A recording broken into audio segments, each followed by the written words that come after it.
Tras los pasos de Sefarad en el Nuevo Mundo, con David Rosenthal.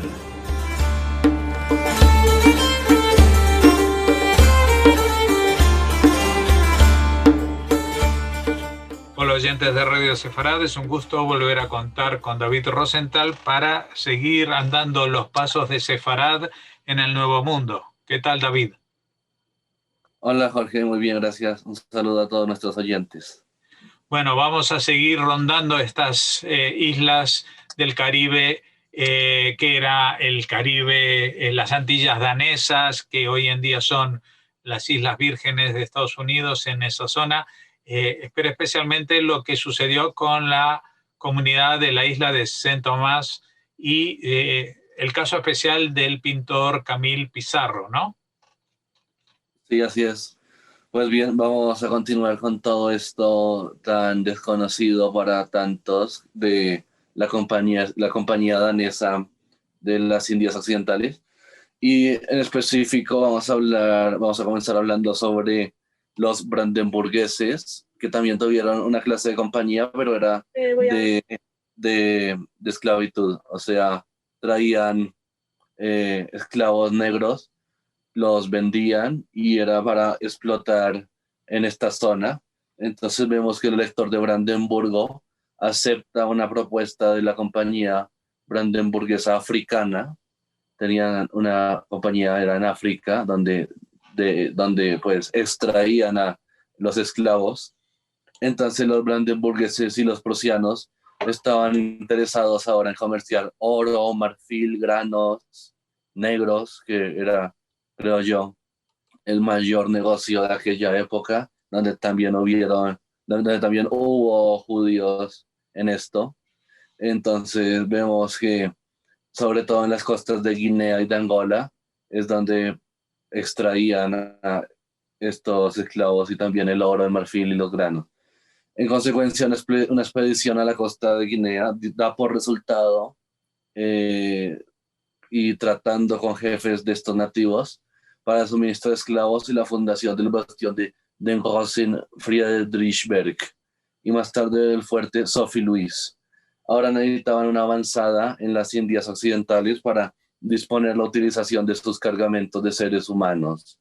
Entonces es aquí que llegan a San Tomás y tienen relación con los daneses cuando entran en negociaciones con la corona danesa para lograr una base en San Tomás.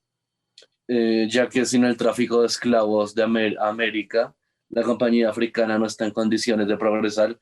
Además, en estas Antillas danesas era muy difícil para los europeos dedicarse al trabajo, por ejemplo, de explotación de caña de azúcar. Así que fue necesario traer esclavos. Entonces, hacia el 24 de noviembre de 1687 se concluye un tratado que define las condiciones en las que va a actuar esta compañía brandenburguesa o prusiana africana en San Tomás. Entonces los daneses podían retener sus apostaderos en Guinea, la Costa del Cabo y Christiansborg, y asimismo los brandenburgueses de la Groß Friedrichsberg y Sophie Louis podían usar, digamos, el terreno danés, y ambos grupos aportarían en bases igualitarias las guarniciones de sus bastiones. Un gobernador general, elegido en común por ambas compañías, residiría en Copenhague y tendría el comando supremo, y el jefe de los asuntos comerciales sería elegido por el elector de Brandenburgo. También dos cámaras, una en Copenhague y la otra en Emden, constituirían la junta del gobierno. Entonces la soberanía sobre San Tomás y las demás Antillas, las demás islas, correspondía al rey de Dinamarca.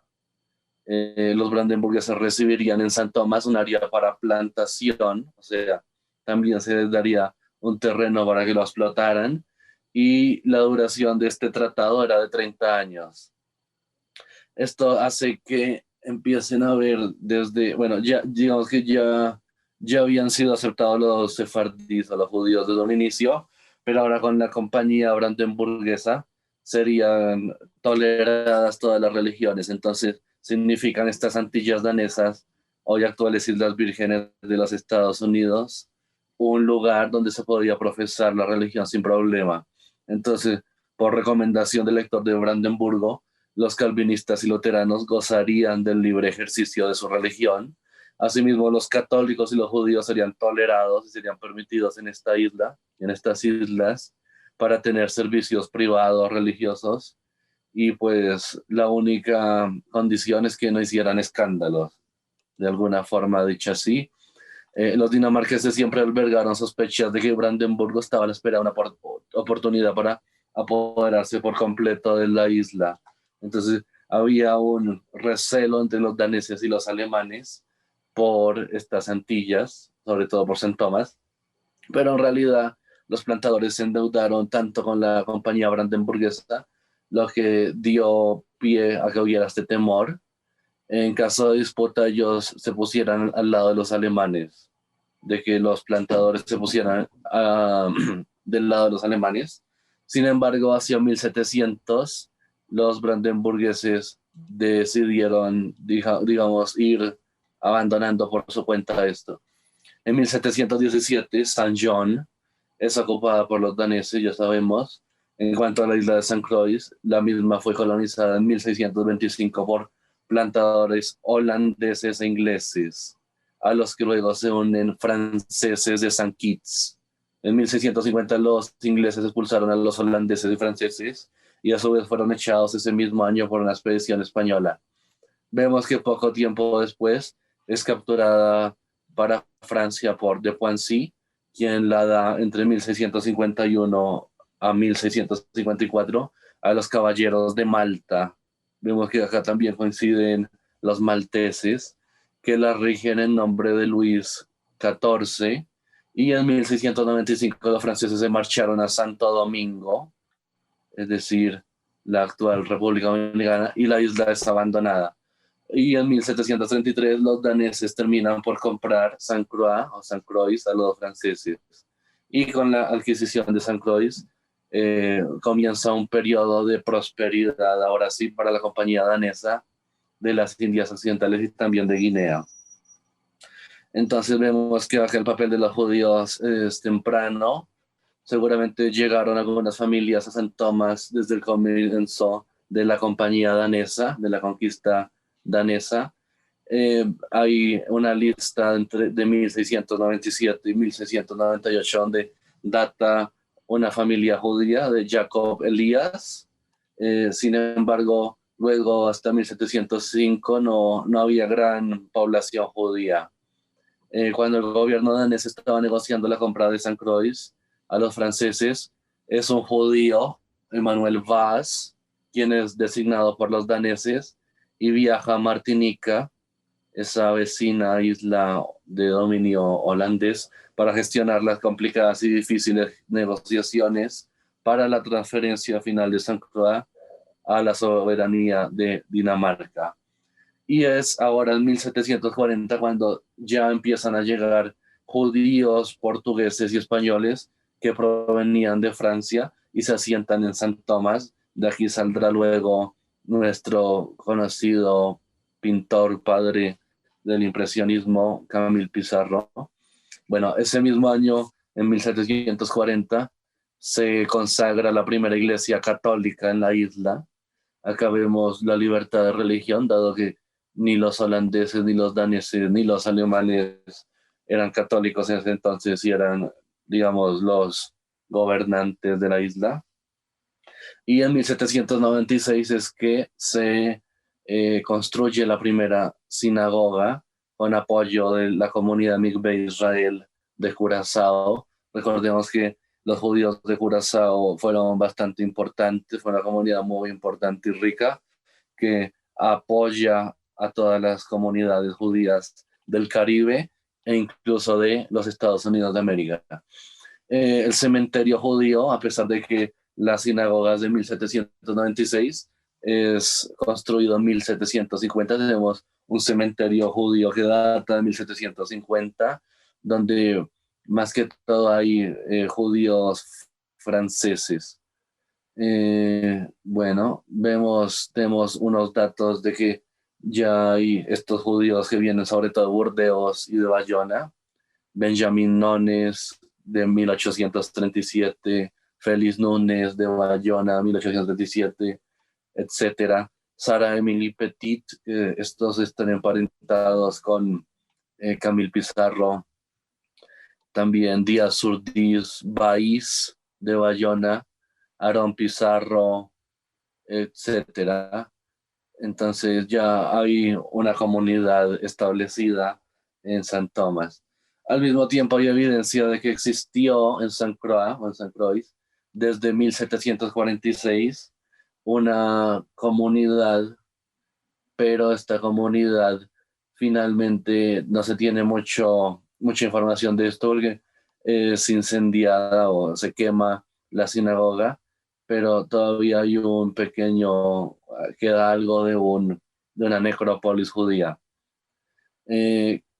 Coincide con los archivos de la congregación de Mikve Israel de Curazao, que la tesorería de la comunidad de Curazao dio 200 pesos de la época para la construcción de una sinagoga en San Croix. Entonces, los judíos de Curazao apoyaron a la comunidad, a la congregación judía de las Antillas Danesas para que construyeran 2 sinagogas. También está en los documentos de Curazao que se le da un pago, un salario a Yehuda Sasso, quien se fue a San Croix para servir como cantor litúrgico. Entonces, tenemos un Hassan que va de Curazao hacia San Croix y allí es donde, bueno, se desempeña como cantor litúrgico. En 1366, Abraham Enríquez de San Croix solicita a los Parnasim, es decir, los dirigentes comunitarios de Ámsterdam, un rollo de la Torá. Vemos que estas comunidades judías del Caribe tenían una comunicación directa, siempre mantuvieron una comunicación con su, digamos, su gran sinagoga portuguesa de Ámsterdam. Entonces se les remite a la Santa Congregación de Santa Cruz o de San Croix. En América les mandan su rollo de Torá. De las listas de los contribuyentes impositivos entre 1780 y 1802, es posible deducir que se hizo un esfuerzo para reconstruir la sinagoga de Dorningen-Gate, que se registra la siguiente mención: el terreno para edificio de los judíos en un solar baldío, reservado para la sinagoga de los judíos, no vallado.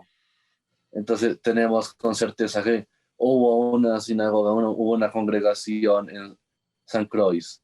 En lo que todavía queda del cementerio judío San Croix, situado en un suburbio occidental de Christiansted, están los epitafios más antiguos que datan de 1779. Estos judíos que ya mencionamos, que venían sobre todo de Francia, de Bayona y de Burdeos, vienen porque en San Eustatius, que era o es una isla holandesa, que es arrasada, es saqueada por los ingleses en 1781 al mando de Rudney, y llegan a las Islas Vírgenes. Ellos son bastante importantes para la conformación de la comunidad San Tomás. En 1796 ya sabemos que es que se conforma la sinagoga Berahave Shalom Gemilud Hasidim, que es bendición, paz y merced, aunque antes ya habían existido casas judías privadas de oración. Es hasta el 26 de julio de 1796 que el rey danés da el visto bueno para la construcción de la sinagoga, la cual hasta hoy en día se puede visitar en San Tomás, en Charlotte Amalie, y esta es una de las sinagogas más antiguas, junto con la de Curazao y junto con la sinagoga Touro de Newport. Esta sinagoga entregó al gobernador de San Tomás en 1796 sus estatutos, y vemos que son principalmente redactados en portugués. Entonces vemos que aquí las personas principalmente habían hablado holandés, y luego los judíos se encargaron de introducir el portugués, igual que en otras Antillas, igual que en otras islas. Tenemos unos registros de que el Mahamat, es decir, el Consejo de los Sabios, está compuesto por un presidente y tesoreros, etcétera.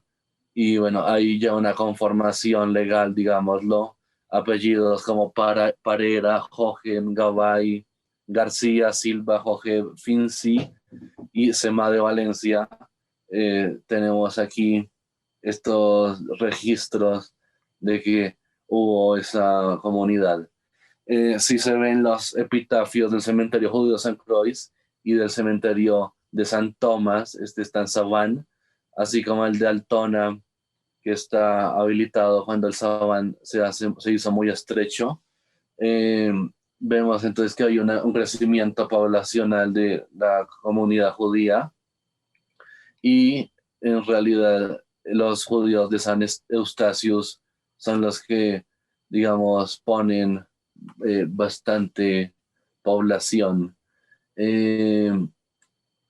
Con la declinación de San Eustachius como centro comercial, San Tomás bajo la neutral Dinamarca y con su excelente puerto y ubicación estratégica, se convierte en un muy próspero centro de transbordo, puerto libre y abrigo para la reparación de navíos.